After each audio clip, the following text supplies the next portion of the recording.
Window film installation has been around since 1966, and since then a variety of window film installers, tools, and techniques have tried their hand at a perfect installation, but all have failed. It's been 60 years and we still don't have a concrete list of what tools installers should have, a guaranteed way to install film so that it won't peel, and a list of installation techniques from start to finish that guarantee a clean result. So today we'll be interviewing 3 experts in the matter, all the while testing these tools in order to find out what breaks the limit and why it's almost impossible to install window tint correctly.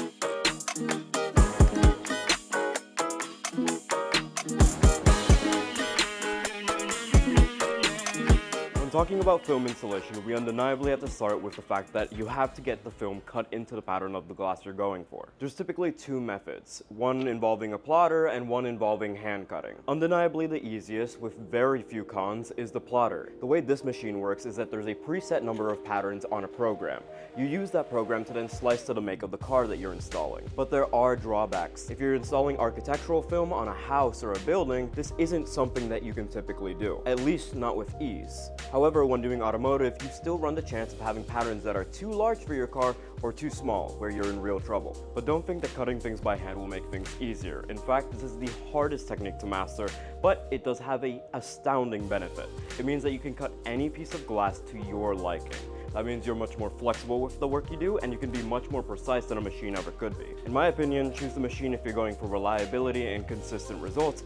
However, if you want to take it to the next level, hand cutting is an absolute must, especially if you ever plan on competing. However, when talking about cutting film, we of course have to talk about the film itself. Although Autobahn's our choice with the highest heat rejection on the market in the form of i3+, there are a few things you want to look for depending on what you want. There are a total of 2 factors you have to look out for when selecting your film. Wait, let's correct the kid. There's not only 2 variants, that you have more variants to the film. You also have to look for clarity, adhesive, how good is the lamination, what type of dye is in it. You don't want to go with any company like you just came out 3-5 years ago or 1 year ago. Teaser is very important. That's the most important part of the window film spectrum. Like teaser is total solar energy rejection. That's the total amount of heat that your film is blocking. As we both just found out, there's much more to window film than meets the eye. However, here's a few helpful things if you're trying to get some installed on your vehicle or house. These can all look different of course, but they should show for the most part how the light interacts with the film. Installers should always be able to show exactly what their film does, whether or not it has a warranty like Autobahn's lifetime warranty, and although it's not necessary, an interactive display that shows how much heat is going through the film is of course helpful because it's a real-world example of how heat and light interact with the film. You see, new innovations come out every year, meaning that the scraper you're using this year might be out of date the next year. But for the most part, you're sticking to a few main tools of this. You have your scraper, which gets rid of the majority of specks, a microfiber towel, which ensures that your installation is never too wet around the panels, a sprayer which guarantees ease and helps you clean up with that rag, and of course your squeegee. But while common tools will do, there are industry-specific tools that professionals use for a cleaner installation. Let's find out what those are with our guests. I would consider myself a pretty big minimalist. I have my blue turbo that we're able to get our hands on. I use that for the majority of. I'll start with auto. With auto, I have my blue turbo. I'm using that for doors. Anything majority of squeegeeing. That's what I'm using that for. And then a corner card. Usually it's a gold or platinum easy reach. I was a big stickler for that to begin with. Now it's just, I just need a thin corner card. Like, I know Easy Reach has one. They have some thinner profile ones that I've enjoyed using that I got at one of the tin offs or one of the meetups.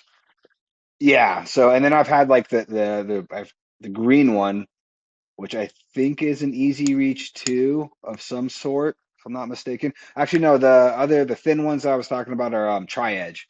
Tri-Edge has like those typical ones, and then they release like a new series that they're super thin. I like those for dropping in film when I bottom load because I do not take door panels apart and waste of time. Now, if you were paying attention, you might have caught that. Ricky said that he wouldn't use that technique.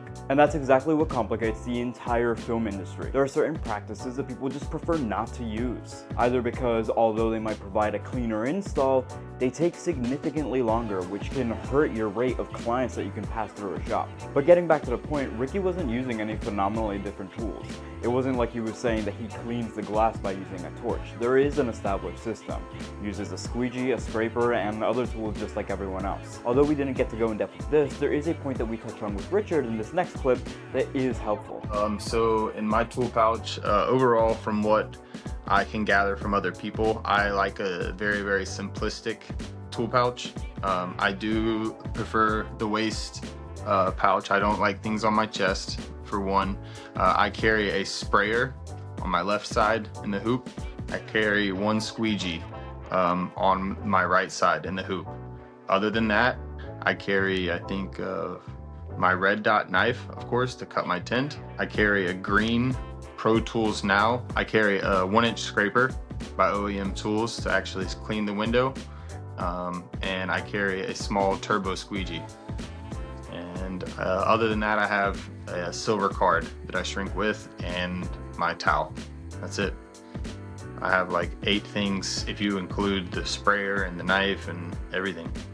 So to break it down, since you said scraper first, the reason I choose OEM, I wish I had my tools in front of me actually, I could show you by design. But most scrapers, the 1-inch blade holders, it's just like a regular square, you know what I mean, like this, and you just slide the blade out with your thumb and it comes protruding out of the top, right? Have you ever seen like the butterfly knife that people like flip around and stuff, but it opens like this way? It's made by OEM Tools, which is actually, I think it's an AutoZone brand or Advanced Auto or something like that, like the car parts store. That's their actual store brand. And that tool, this is a 1-inch scraper and it folds out like a butterfly. So it has a much sturdier grip, you know what I mean? And there's no way once it's closed for it to slide open. And when you're trying to push hard on the glue, when you have the one with your thumb, sometimes you have to hold it with your thumb to keep it from pushing back in. This one, because it's a solid hold, you can hold the handle and it doesn't add like any resistance on your hand or anything like that. If you want to go even farther, because I wasn't sure that that is what this is about exactly, if you'll try to imagine with your hand with me, if you have your hand sitting like this, right, and this is your fingers sticking out, okay, how far can you bend your fingers? Pretty far, right? But if you bring it back a knuckle, how far can you bend your fingers? And then you go to the very tip, you can only bend just barely a little bit of wiggle, right? Okay, so imagine your fingers is the actual blade that slides out, right? When you look at those scrapers that you slide your hand out on, the blade, it comes out about halfway, maybe a little bit less. So it's super choked up, you know what I mean, on the blade. Now, that blade placed on the window scraping, the blade is flat, right? It's perfectly straight, but the window has a small curve to it, of course. So when you go to press the blade against the glass, if you take it and just barely touch it to the glass and pull it across, you'll realize that it only touches on the corners first. And you have to push on the blade more to get it to bend to match the curvature of the glass so you can scrape. So that's 2 things. The corners of the blades are what scratch because they dull first, right? Every scrape, you have more pressure there than the other spot. So if you look at the fine detail, the ones that you slide out with your thumb, just for comparison points, is maybe only 2 knuckles. It doesn't give the blade much flex this way, you see what I'm saying, to go with the glass. But the one that I use, it actually lets you go out an extra set of knuckles because it only holds that thin little thick metal piece at the back of the blade instead of holding like halfway up the blade. So if you actually hold it and you take your fingers and you try to bend the corners of the blade on the ones that slide out, they barely bend, dude. They barely move. But if you get the one that I'm talking about that sticks out, you can bend the blade and the whole blade will like won't, like it'll bend like this. So that's it'll, and you don't have to hit quite as hard, dig in the corners as much to get the center to touch. When people say like, why do you like this more? I've had people say like, oh, it's because it's blue. You know, that counts. But my tools that I carry are very specific, and I like. Even I can do it with a different scraper, the one that I slide my thumb out with. I've done it for years. But when I found this one and I really looked at the tiny things at it, not just another scraper, I start to realize, okay, without having to hold my thumb on it and push, like we were talking about, now I have less hand and thumb fatigue after doing a removal. That means I can do 2 of them without my hand getting tired. If you notice, we talked a lot about preference. When you're installing tools, there's always going to be a bias between what you have used, what's new. You are always going to have to make these decisions in your shop. And truthfully, none of them are right or wrong. Every change that we make is just to give us a competitive edge when either saving time, installing, or talking with clients. Sometimes you don't want to use a scraper in front of a nice car. Sometimes you don't want to use tools that may damage the film. Because while a hard blade squeegee can sure remove a lot of water, it can also crease. But if you're wondering what a professional workflow might look like, let's go check out what Papi Eliu does and what tools he uses in his shop. So we're using here the two-stage technique, which is top of the window first, and then we split it and we do the second part of the window in the bottom. Right here I'm peeling off my excess film that the computer did, and now we're gonna take the pattern to the window itself. Okay, blade. With two-stage, I have less excess here when I cut it off.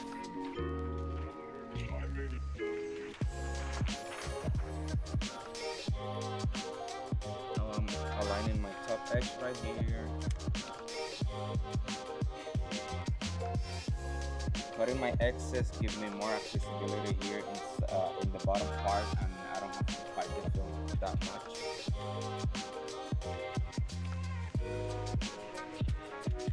Okay, now I'm aligning my top edge right here.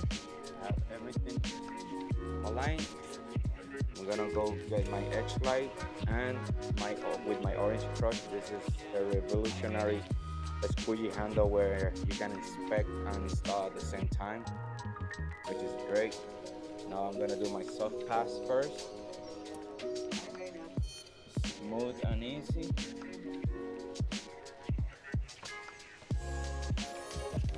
I seal my top edge, and now I dry my top.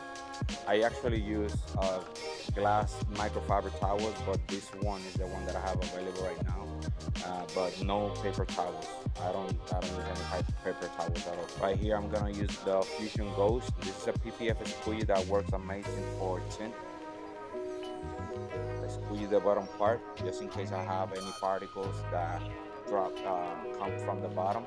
And now I flush all these right here with my Tint Buster sprayer. You can use spray bottle, you can use anything you want.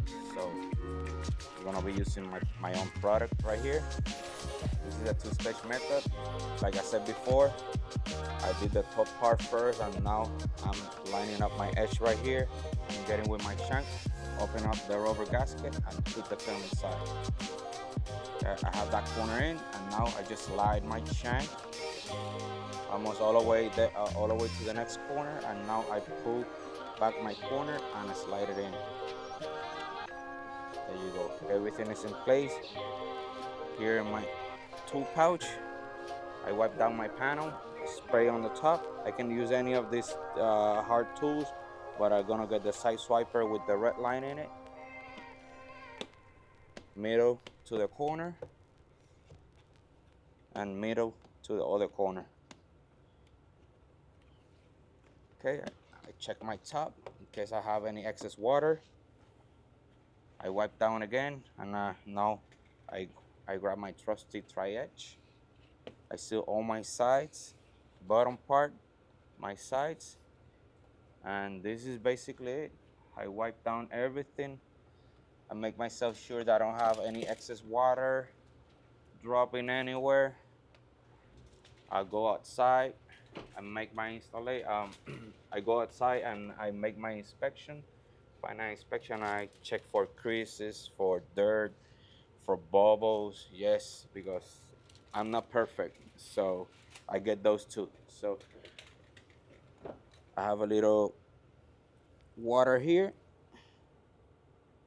with my chiseler, my trusty pink chiseler. This is a nice tool to get details like little specks, little marks in the film, handling marks. You see here, I have like a diminutive, very minute little speck. I touch it up with my chiseler.